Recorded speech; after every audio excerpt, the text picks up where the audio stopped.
Oh yeah, that's my slide. Sorry, I'm right here. Hello, good afternoon. I'm happy to be here, and I hope you're happy to be here too, as well as the ones at home. Um, Today, I'm going to present to you the campaign of the Swiss Movement for Responsible Co-Parenting, which we have called Everyone Together. My name is Isabelle Vuistiner Zuber. I'm from Switzerland. I'm the founder and chair of the Swiss Movement for Responsible Co-Parenting. I've been working a bit more than 25 years in my practice as a therapist. And since 6 years now, I've been starting working also as a mediator in divorces, as a consultant in family high conflicts, as well as a parenthood facilitator. The Swiss Movement for Responsible Co-Parenting is a national, non-profit, apolitical association that promotes shared parenting among professionals and the general public. It's been founded on September 3rd, 2018. I'm sorry we made a mistake, in Valais, Switzerland. In April 2019, I've been publishing a book which is called Child Protection, Open Letter to All Its Actors. It's only published in French, and it's an alternation of testimonies of divorced parents who have issues keeping a bond or keeping contact with their children after a divorce. And that alternates with psychological, judicial, and sociological notions. The Swiss Movement for Responsible Co-Parenting was founded to meet my desire to implement what this book advocates for. So our campaign, Everyone Together, is about the role of medical and educational professionals in the prevention of parental alienation. So the situation in Switzerland, January 2023, it's not only in January 2023, it's still the same now. We have a law that I'm going to read up to you before commenting. That's the Article 275A, Clause 1 of our Civil Code. And this article and these clauses say, it's about information. The father or mother who does not have parental authority will be informed of the particular events in the child's life and will be heard before important decisions are made regarding the child's development. Actually, when you read all the articles of that part of our civil code, you realize that even the legislator doesn't seem to be clear about the difference that there is about custody and parental rights, which are not the same. There we only mention parents without parental rights. But actually, this article, because we have been looking behind it and we've been looking at what the legislator wanted when it made it this article, means that health professionals and teachers are supposed to communicate only to custodial parents. And then the custodial parent communicates to the parent without custody that this parent has or has not parental rights. That's how it's meant to be. So I'll let you imagine what goes on when there's high conflict. Anyways, in any situation in life, if I want to communicate something to you, I communicate to you. If I want to communicate with you, I do the same. Very bad idea for me to communicate with you, to communicate to your neighbor, because information gets distorted or lost. But it's the way it's supposed to be. The thing is, it's not clear about anyone's head. With lawyers, with the help of lawyers, we had to look at the comments of the law to really understand what this article means. And people on the field, in health and in education, they don't know about this. What they all know is that they need to communicate to the parent with custody, and that's what they do. That's all. On the other side, what is not on the slide is the clause 2. The clause 2 gives the possibility to the parent who seek information, who seek more information, to ask questions. The thing is, what we have realized since the beginning of our work as an association is that some parents don't even know where their children go to school. They don't even know which teacher teach to their children. They don't even know who the pediatrician of the child is. Of course, that's not in most situations, but in some it is this way. So that's a very big problem. And therefore, I'm going to explain some more on how we in Switzerland work with that. Switzerland is a confederation. I think I have a pointer here. No, I don't. So Switzerland is a confederation of 26 cantons. There are states that we name canton. We have 4 national languages, which makes it even more complex.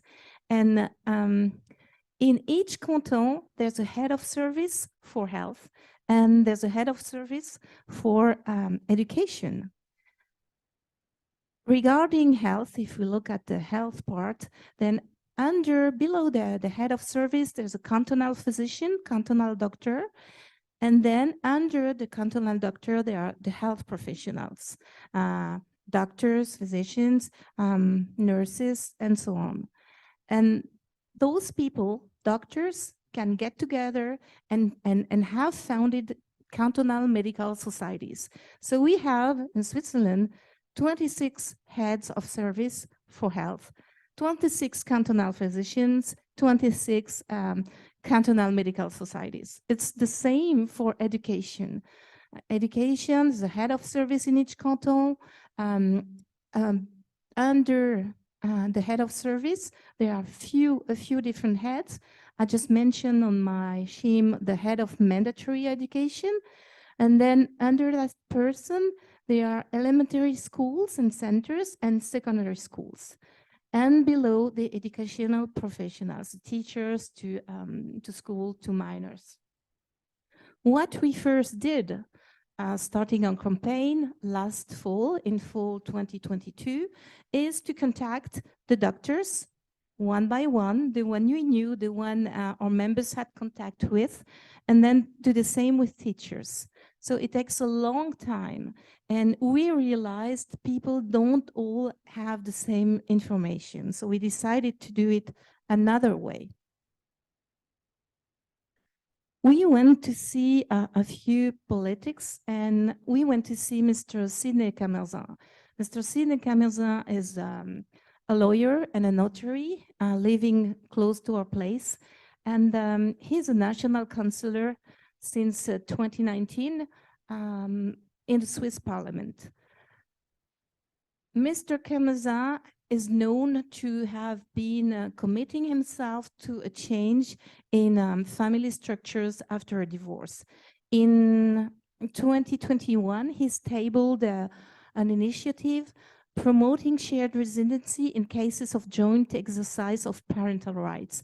Actually, in Switzerland, we only have joint exercise of parental rights as of July 2014. So it's recent. And up until now, most of the time, it is the mother who gets custody and the father gets visitation right, which is normal visitation right is every 2 weekends, meaning it's about 4 days a month.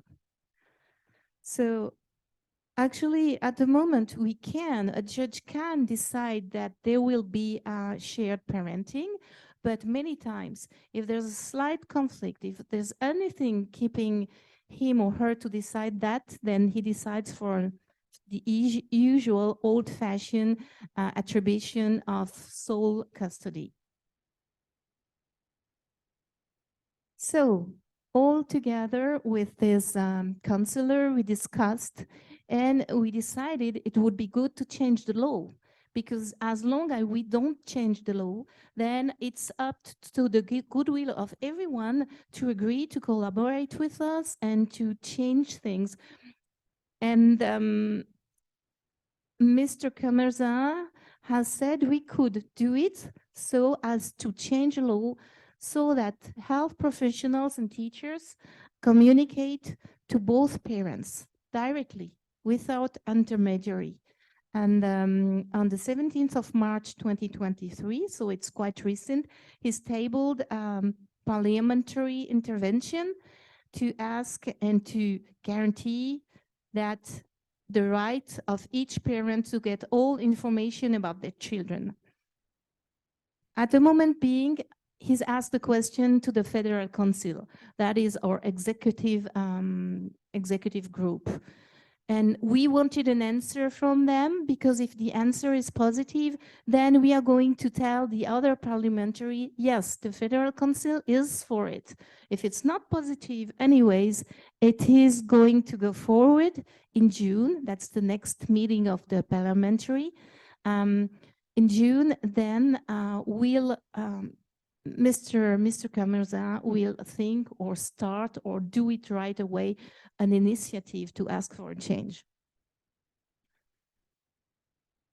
So this took us quite some time to discuss with this counselor, and it was beyond our expectations. So it was a great step forward. And then what we've done is this spring, we sent a letter to each authority in each canton in the two fields that I'm talking about, health and education. And they receive a letter asking for their cooperation, saying that for the moment being, the law doesn't require it, but it might change. And anyway, it's a good idea, and maybe they could help us change things already now.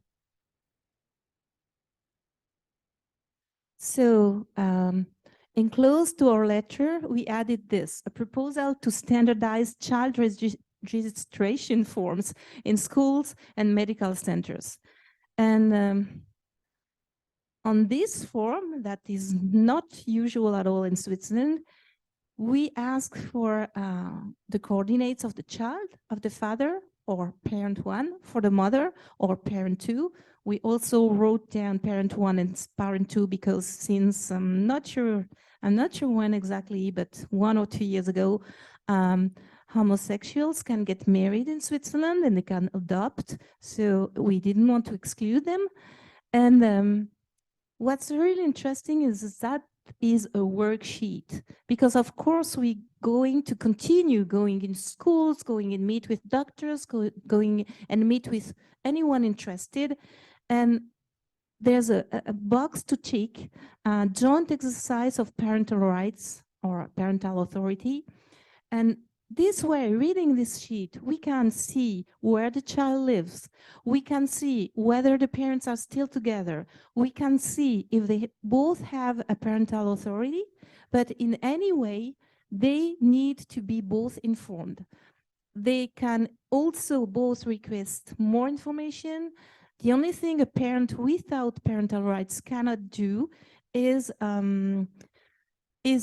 make a decision. He can give an advice, but we don't need perforce to follow that advice. So we thought it was a good idea to present it this way. And during this process, up until now, we have met difficulties, but we also got support.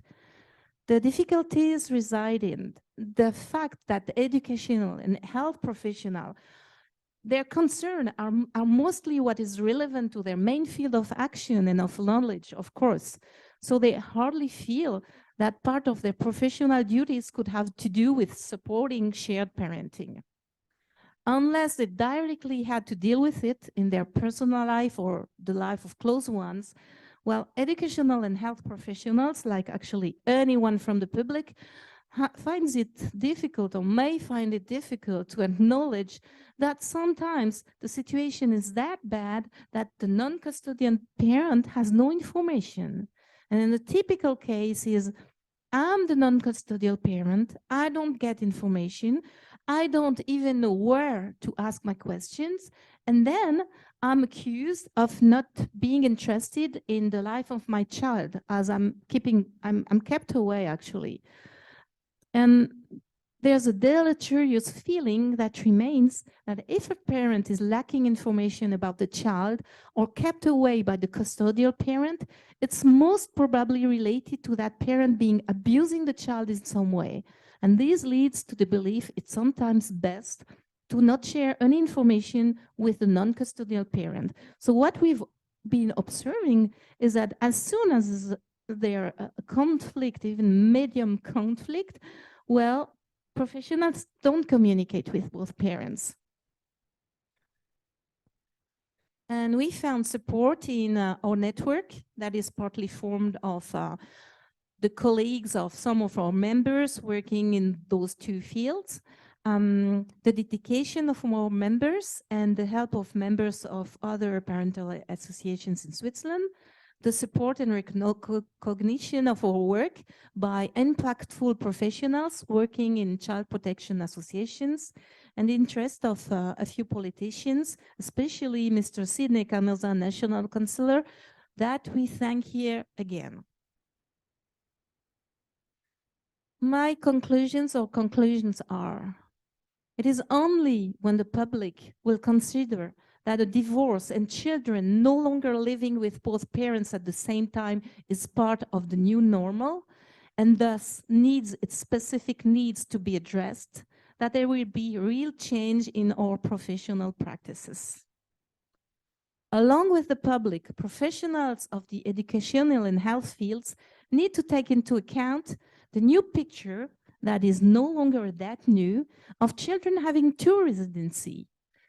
Professionals also need to consider as equal in their rights and function each parent. At the moment being, in Switzerland, it is mostly the parent with custody who matters for professionals, and we somehow leave the other parent behind. Hence, as long as this new picture is not fully recognized, professionals will evoke motives, like they do now, for communicating with one parent only based on lack of time, lack of knowledge in child protection, etc., but never on the underlying reason that has to do with fear. Fear and misconceptions are what makes professionals not involve both parents in sharing information regarding the child. Fear of stepping in an existing conflict between the parents. Fear of going against child protection measures that would be in place and that they would know nothing about. Fear of not knowing how to deal with high conflicts. And if fear is a difficult but somehow useful companion at times, it's never a good leader. Let us do all that it takes to exclude it from the game, and taking precautions is not fear.